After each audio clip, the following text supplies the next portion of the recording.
پاکستان کی تاریخ کا میرے نزدیک یہ بدترین ٹرائل اگر اس کو ٹرائل کہا جائے کیا جا رہا ہے، جس میں آج تک پاکستان میں وکیلوں کو کبھی عدالت سے نہیں نکالا گیا۔ پہلی دفعہ ڈیفینس لائرز کو عدالتوں سے نکالا گیا جہاں انہوں نے جرح کرنی تھی، اور جرح اپنے من پسند وکیل سے کروائی گئی جو کہ جرح انتہا ہے۔ اور اس کے علاوہ پہلی دفعہ وکیلوں پر بندوقیں تانی گئی ہیں۔ جو واقعات سامنے آئے ہیں کہ ان کے ایک چھوٹے کمرے میں لے جا کر ان کو خوفزدہ کرنے کی کوشش کی گئی ہے اور ان پر بندوقیں تانی گئی ہیں، جو کہ ایک بدترین مثال ہے ملک میں انصاف کے نظام کو جو ہے وہ پرورٹ کرنے کی۔ لہذا اس کو ہم ٹرائل نہیں مانتے، نہ ہم سمجھتے ہیں کہ قانون اور آئین کے ساتھ کسی قسم کا بھی اس کا کوئی تعلق نہیں ہے۔ یہ سب کچھ غیر آئینی ہے، غیر قانونی ہے، ظلم ہے، زیادتی ہے اور جبر ہے۔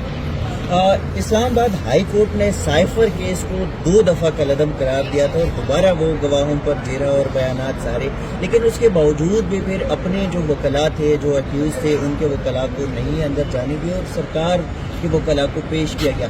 یہ قانونی طور پہ یا قانون اس حوالے سے کیا اس کے اندر بڑھ گیا؟ قانون میں اس قسم کی کوئی اجازت نہیں ہے کہ کسی بھی ایکٹیویسٹ کے من پسند وکیل کے علاوہ کوئی اور جرح کرے، کیونکہ یہ ایک بنیادی حق ہے آئین کے مطابق، جس کو ہم کہتے ہیں right to counsel of your choice. یہ بنیادی حق ہے۔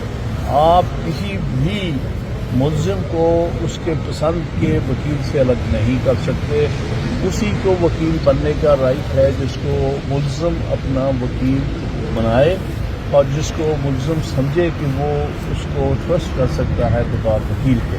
لہذا کسی ایسے شخص کو وکیل کرنا اسٹیٹ کے ایکسپینس پر، جس کو ملزم اپنا وکیل نہیں تصور کرنا چاہتا، نہ سمجھتا ہے کہ وہ اس کے لیے ایک وکیل کا کے جو ہے فرائض انجام دے سکتا ہے، یہ واضح طور پہ آئین کی خلاف ورزی ہے۔ سر، جو کل کی کارروائی ہوئی ہے اسی کو چیلنج کریں گے یا کالعدم قرار دینے کے بعد سے اب تک کی تمام کارروائی سائفر کیس کی اس کو چیلنج کریں گے، حکم امتناع کی درخواست کریں گے؟ میں سمجھتا ہوں ساری کارروائی غیر آئینی اور غیر قانونی ہوئی ہے۔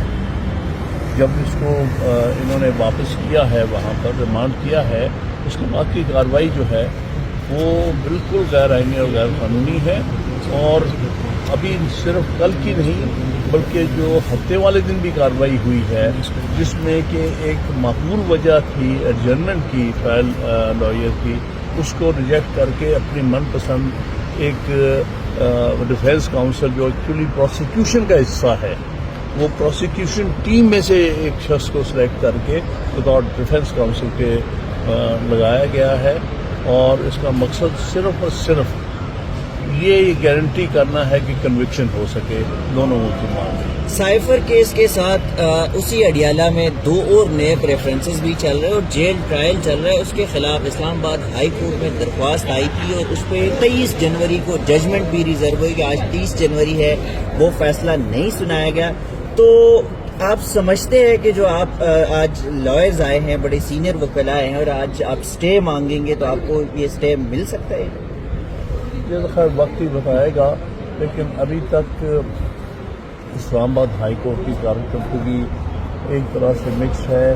کچھ ججز کے بارے میں ہم محسوس کر رہے ہیں کہ انہوں نے آئین اور قانون کی ضروریات پوری نہیں کی، لیکن کچھ ایسے ہیں جنہوں نے اچھے آرڈر پاس کیے ہیں، جن کی وجہ سے یہ 2 دفعہ یہ کیس اور یہ ٹرائل کویش ہوا ہے۔ لہذا ہم امید کرتے ہیں کہ پھر اسلام آباد ہائی کورٹ انصاف کے اصولوں پر